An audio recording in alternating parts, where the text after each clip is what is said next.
I'm making this video because I feel like when I was going through getting over traumatic experiences, I needed to hear this. Um, because everybody in my circle always just kept telling me, like, stop giving it energy, or, stop thinking about it, or stop talking about it. And I just want, like, anybody hearing this to know that you're not crazy for not being able to get over something happening to you, bro. Um, the shitty part about trauma is that it's a memory, and it's a memory that your brain has stored specifically because it needs to be able to never allow that shit to happen to you again. And in order for you to be able to make sure that that doesn't happen again, you need to know every minute detail about how that shit happened, what happened leading up to whatever the fuck happened, and how you felt. You remembering that shit means you will have flashbacks. Certain things will remind you of certain other shit, right? Certain smells, certain songs, certain places, certain sceneries, certain times of the day, even. And like, that's just something that you can't just escape with enough, meditation and self-love and shit. I think real self-care is allowing yourself to feel that shit and allowing yourself to react however feeling that shit makes you react, right? As long as you're not, you know, like going out and like fucking shit up, right? Um, but like, I don't believe in being the bigger person, bro. If somebody did some shit to you to like traumatize you for life, you don't owe them an acceptance of an apology. You don't owe them peace, right? You don't owe them not talking about what happened at any point in time.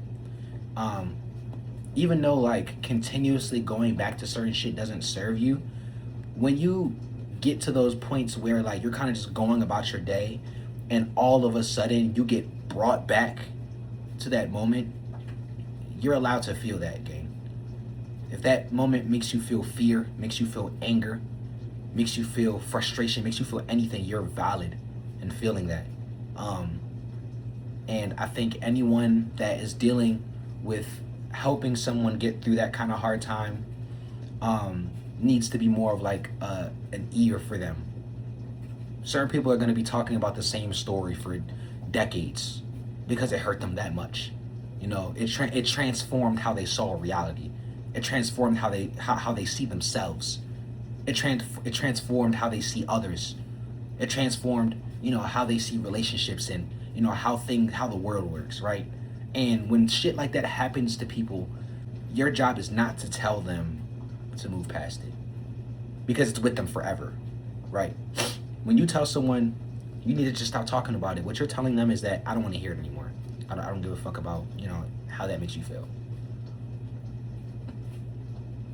It's certain memories we have from shit. I got memories from when I was 2 years old.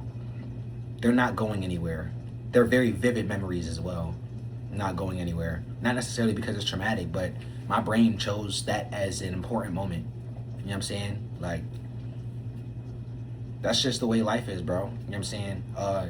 So, listen, especially us men, bro. Like, it's Men's Mental Health Month. I know a lot of times we like deal with shit, especially with like when you young and you dealing with girls and shit, and certain shit happens, and like a lot of advice that I was given at least is that there are a bunch of women out there, you know what I'm saying? Don't worry about don't trip on the shorty from back then, you know what I'm saying? Or don't trip on those shorties from middle school, or don't trip on them shorties from high school, don't trip on them shorties from college. And I think it's easy to say that when, you've been like, I guess, rejected, or, people was like, ew, I don't want to sit next to him. Like, that's light shit, right? But when motherfuckers was dead ass, like, harassing you, when motherfuckers would cheat on you, when motherfuckers would like verbally abuse you, when motherfuckers would physically abuse you, like, that's not some shit that I would advise anyone just like saying get over. You're allowed to be angry at those motherfuckers, especially if you like never gotten a sincere apology from them, right? Even if you did, if you're still angry, you're allowed to be angry, bro. I just want you to feel like secure and feeling your shit, because I feel like a lot of times when we like hold that shit in, we lash out, right? And I'm a firm believer in like feeling your shit, but I don't believe in like projecting your shit out, because you're gonna fuck around and project on somebody that don't deserve it. But that was my little TED talk today, my little serious talk. You know what I'm saying? Happy Men's Mental Health Month, and happy Pride, because we got some queer men that might see this video as well. And y'all niggas matter too. So I hope y'all have a good rest of y'all day, or whatever fucking time you see this, bro. Have fun. You know what I'm saying? Peace.